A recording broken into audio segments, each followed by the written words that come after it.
사도행전 26장 1절로 18절까지 말씀입니다. 아그리빠가 바울에게 이르되 너를 위하여 말하기를 내게 허락하노라 하니 이에 바울이 손을 들어 변명하되 아그리빠 왕이여 유대인이 고발하는 모든 일을 오늘 당신 앞에서 변명하게 된 것을 다행히 여기나이다. 특히 당신이 유대인의 모든 풍속과 문제를 아심이니이다. 그러므로 내 말을 너그러이 들으시기를 바라나이다. 내가 처음부터 내 민족과 더불어 예루살렘에서 젊었을 때 생활한 상황을 유대인이 다 아는 바라. 일찍부터 나를 알았으니 그들이 정언하리 하면 내가 우리의 종교의 가장 엄한 팔을 따라 바리새인의 생활을 하였다고 할 것이라. 이제도 여기 서서 신문 받는 것은 하나님이 우리 조상에게 약속하신 것을 바라는 까닭이니 이 약속은 우리 12지파가 밤낮으로 간절히 하나님을 받들어 섬김으로 얻기를 바라는 바인데 아그리빠 왕이여 이 소망으로 말미암아 내가 유대인들에게 고소를 당하는 것이니이다. 당신들은 하나님이 죽은 사람을 살리심을 어찌하여 못 믿을 것으로 여기나이까? 나도 나사렛 예수의 이름을 대적하여 많은 일을 행하여야 될 줄 스스로 생각하고 예루살렘에서 이런 일을 행하여 대제사장들에게서 권한을 받아가지고 많은 성도를 옥에 가두며 또 죽일 때 내가 찬성 투표를 하였고 또 모든 회당에서 여러 번 형벌받아 강제로 모독하는 말을 하게 하고 그들에 대하여 심히 격분하여 외국 성에까지 가서 박해하였고 이 일로 대제사장들의 고난과 위임을 받고 다메섹으로 갔나이다. 왕이여 정오가 되어 길에서 보니 하늘에서부터 해보다 더 밝은 빛이 나와 내 동행들을 둘러 비추는지라. 우리가 다 땅에 엎드러짐에 내가 소리를 들으니 히브리 말로 이르되 사울아 사울아 내가 어찌하여 나를 박해하느냐. 가시체를 뒷발질질하기가 내게 고생이니라. 내가 대답하되 주님 누구시니까? 주께서 이르시되 나는 내가 박해하는 예수라. 일어나 너의 발로 서라. 내가 내게 나타난 것은 곧 내가 나를 본 일과 장차 내가 내게 나타난 일에 너로 종과 정인을 삼으려 함이니 이스라엘과 이방인들에게서 내가 너를 구원하여 그들에게 보내어 그 눈을 뜨게 하여 어두움에서 빛으로 사탄의 권세에서 하나님께로 돌아오게 하고 죄사함과 나를 믿어 거룩하게 된 무리 가운데서 기업을 얻게 하리라 하더이다. 아멘. 오늘 사도 바울의 설교, 변론이라고 해도 되고 설교라고 해도 되고 간정이라고 해도 되는 이 고백과 간정이 우리의 삶에 동일하게 이루어지게 되기를 예수님의 이름으로 축복합니다. 오늘 사도 바울은 2년 동안 예루살렘의 가이사랴의 감옥에 구금되어 있었습니다. 감옥에 구금되어 있는 동안에 안 그래도 거룩하신 분이 완전히 그냥 성인이 되어버린 겁니다. 그런 분이 이제 말씀을 전합니다. 근데 이 말씀을 듣는 사람들이 굉장히 이게 딱딱한 영혼이 메말라 있는 사람들입니다. 주지육림에 좋은 거 먹고 좋은 지위에 있는 사람이지만은 왕이요 총독이고 그렇지만은 영혼은 너무 핍절해 있는 사람들이고 사도 바울에게 설교를 들으려고 한 것이 아닙니다. 그냥 재판성에서 판결하는 권세를 가진 사람으로서 무슨 죄를 지었는지 지금 지적사항을 내려고 듣고 있는 것입니다. 그런데도 사도 바울 안에 있는 성령님의 역사가 그 공간 전체에 아마 깊이 임재했을 거예요. 그 영혼들 속에서 바울이 하는 간정들, 나누는 이야기들, 그리고 성령이 함께 보증해 주시는 은혜들이 그들 영혼 속에 확 퍼질 수 있습니다. 마음 조금만 열면 놀라운 역사가 일어납니다. 영혼의 변화도 일어나고 그들이 그런 주지육림 속에서 쾌락적인 죄를 지을 때 죄는 형벌을 가져오거든요. 자기 삶에 가져왔던 형벌 같은 것도 말씀 듣고 조금 마음만 열면 다 고침받을 수도 있습니다. 할렐루야. 회복의 역사가 온전히 일어날 수도 있어요. 예, 이 조금이 대단히 중요한 문제입니다. 한 발 더 나갈 때 하나님의 은혜가 부어지는 것입니다. 할렐루야. 사도 바울이 변명을 하는데 이 사도 바울이 지금 바울만을 위한 지금 설교의 자리가 지금 배설된 것입니다. 바울과 바울의 설교를 듣는 사람들은 예루살렘에서 내려온 그런 지위에 있는 사람들, 또 아그리파 왕, 특별히 주변에 지금 가이사랴 주변에 로마의 친숙한 그런 지도자들만 대부분 모여있는 그런 상황이에요. 근데 이 아그리파 왕은 아내가 유대 여자입니다. 그래서 이 아그리파 왕은 아내가 유대 여자이니까 유대인의 풍속을 잘 알아요. 그래서 사도 바울이 이렇게 칭찬하며 말합니다. 당신 앞에서 변명하게 된 것을 다행히 여기나이다. 특히 당신이 유대인의 모든 풍속과 문제를 아심이니이다. 이렇게 말했습니다. 그 사람의 마음을 조금 얻는 말들로 이렇게 시작하는 것이죠. 사도 바울이 설교하는 패턴입니다. 굳이 반대되는 얘기, 어려운 얘기를 시작하지 않습니다. 그가 마음을 좀 얻을 수 있는 얘기를 이렇게 섞어내 갑니다. 아그리파 왕은 행정관이지 않습니까? 또한 사법권을 가지고 있습니다. 행정권과 사법권을 같이 가지고 있는 사람들은 행정권은 정무적 판단이 사실에 고려해서 정무적 판단을 배려해야 합니다. 그래서 이것을 집행해 나가는데 국민의 민의나 이런 것들을 고려해 나갑니다. 거기에 사심이 들어가면 자기한테 이로운 쪽만 이렇게 반영해 나가기 때문에 이게 문제가 되는 것이죠.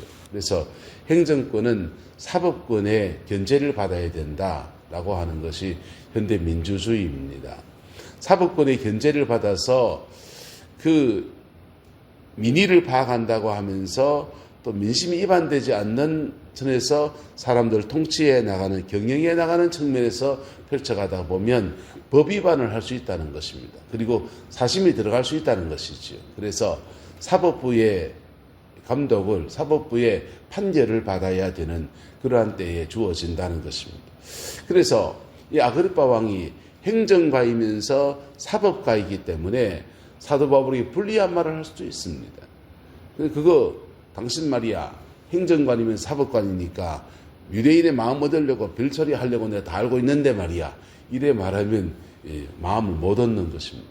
그 사람이 가지고 있는 장점과 그 사람이 가지고 있는 좋은 점을 칭찬하면서 사도 바울이 말씀을 증거해 갑니다. 당신이 유대인의 모든 풍속과 문제를 아심이니이다. 그러므로 내 말을 너그러이 들어주시기를 바라나이다. 이렇게 간청하는 영혼으로 말씀을 풀어갑니다. 그리고는 젊었을 때 얘기를 쭉 해요. 핍박자가 되어서 스데반을 죽이는데 함께했고, 예수 믿는 사람을 폭행, 때려서 이런 거 했고, 이런 얘기합니다. 그리고 부활 얘기해요. 죽은 사람을 살리심을 어찌하여 못 믿을 것으로 여깁니까? 부활 얘기합니다. 나사렛 예수 대적하고 많은 일을 해야 될 줄 알고서 예루살렘 이런 일을 행하고 대제사에 권세받아서 많은 성도 옥에 가두고 이런 얘기합니다. 형벌하고 강제로 모독하게, 누구를 모독하게? 예수 그리스도를 모독하게 말하게 하고, 그들의 격분해서 이제 예루살렘 반경 넘어서서 다른 나라 외국 성에까지 가서 박해했다는 겁니다. 이 사도 바울이 박해 때문에 스데반 순교 이후에 믿는 사람들이 많이 도망갔습니다. 도망간 사람들이 안디옥의 교회를 세우고, 도망간 사람들이 사마리아의 교회를 세우고 그랬죠. 외국 성에까지 가서 도망간 사람들 박해 또 하고, 그리고 다메섹에 가다가 결정적으로 사도 바울이 신앙의 체험을 했다는 겁니다. 해보다 더 밝은 빛이 나와 내 동행을 둘러 비추더라 했습니다. 하나님을 만나게 되면 우리는 해보다 더 밝은 빛을 보게 될 것입니다. 할렐루야. 해보다 더 밝은 빛을 보게 될 것이에요. 고대 사회에 사람들은 밝은 것을 참 귀하게 여겼습니다. 밝은 것을 귀하게 여겨서 낮에는 태양, 그 태양을 신으로 섬기는, 밤에는 그 깜깜한 밤에 그나마 달빛이라도 비치면 좋으니까 밤에는 달, 이렇게 해서 해와 달을 숭배하고 섬겼어요. 그리고 해가 이렇게 노란 빛을 띠는데 해하고 비슷한 빛깔을 띠는 금속이 있습니다. 그게 금입니다. 그래서 금을 숭배하는 것입니다. 변하지도 않고 그리고 해하고 비슷한 색깔 노란색을 띠니까 금을 그렇게 숭배했던 겁니다.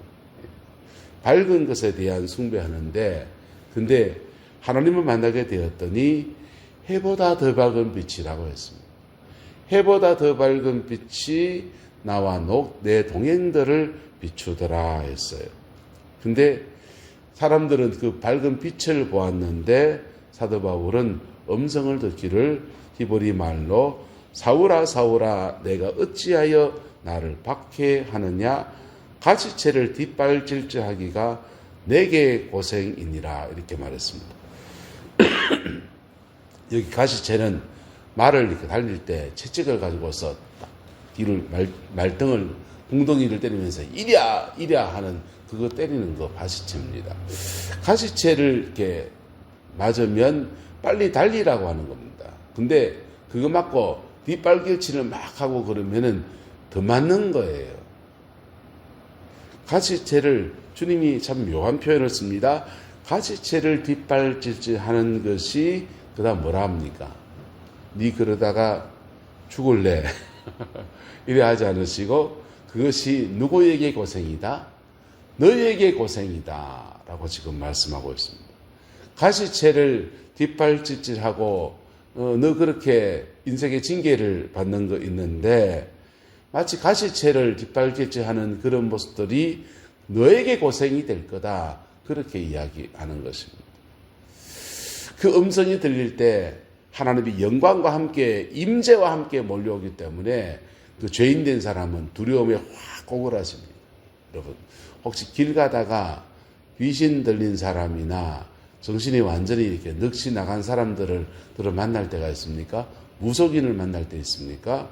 별거 아닌 것 같은데 어느 날 대구에 있을 때입니다. 이런 저벅저벅 걸어가는데 앞에 좀 이상한 사람이 걸어와요. 집사람이랑 이렇게 아내랑 여보 저기 좀 저 사람 좀 이상하지 하는데 그 사람이 나를 보더니 우리를 보더니 놀래가지고 휙 돌아가지고 딴 길로 막 가는 겁니다. 눈길을 피하더라고요. 예. 여기 그러는 겁니다. 근데 우리 같은 사람을 만나도 그 사람들이 확 그를 피하는데 만약 하나님을 만나면 어떨 것 같습니까? 그 사람들에게는 사람에게 영적인 기운이라는 게 있지 않습니까? 근데 하나님을 만나면 어떨 것 같습니까? 벌벌 떨게 돼요. 그분의 거룩하심과 그분의 준엄하심 앞에 그냥 꼬그라집니다. 그 강한 임재와 함께 주님이 말씀하시는데 가시채를 뒷발질질 하듯이 그러고 있는데 그것이 누구에게 고생이다. 너희에게 고생이다. 여러분 이 하나님의 음성 앞에 겸비하시기를 마음을 깊이 하나님을 기울여 보시기를 축복합니다. 주님은 우리에게 나타나실 때 그 엄한 공의와 강력한 위엄으로 임재하시는 분이시지만은 그게 누구에게 고생이다. 니한테 고생이다 야야 하시면서 다가오시는 따뜻한 사랑의 하나님이십니다. 할렐루야. 돌아온 탕자의 그림이 있지 않습니까? 돌아온 탕자의 그림에 그 그림을 그린 화가가 한 손은 두 손으로 이에 돌아온 아들을 이렇게 안고 있는데 이렇게 안고 있는데 한 손은 강하고 억센 아버지의 손, 한 손은 여린 어머니의 손을 이렇게 안고 있어요. 하나님의 마음이 이 두 가지 마음이에요. 공의로우시고 엄의하시는 엄한 재판관이신 하나님 아버지의 마음. 그럼에도 우리에게 따뜻하게 다가오시는 사랑의 하나님의 이 심정으로 우리에게 다가오십니다. 그렇게 다가오시는 하나님의 임재, 그분이 예수였습니다. 그분이 예수였고 그 예수님 앞에 사도 바울이 오그라지게 되었습니다. 그때 네가 박해하는 예수다. 네가 나타난 그 본 일과 나를 본 일과 장차 내가 내게 나타날 일에 너로 종과 정인을 삼으려 한다 했어요.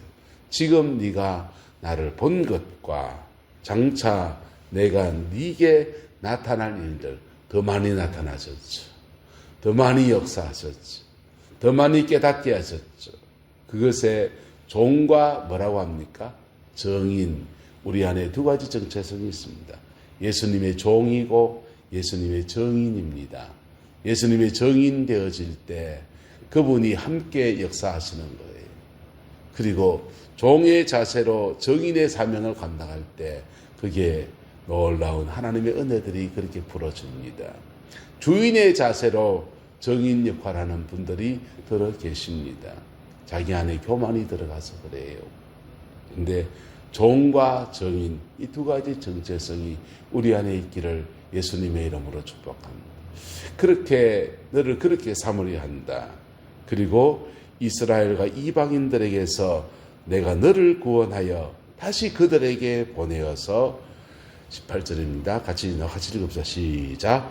그 눈을 뜨게 하여 어두움에서 빛으로 사탄의 권세에서 하나님께로 돌아오게 하고 죄사함과 나를 믿어 거룩하게 된 무리 가운데서 기업을 얻게 하리라 이랬습니다.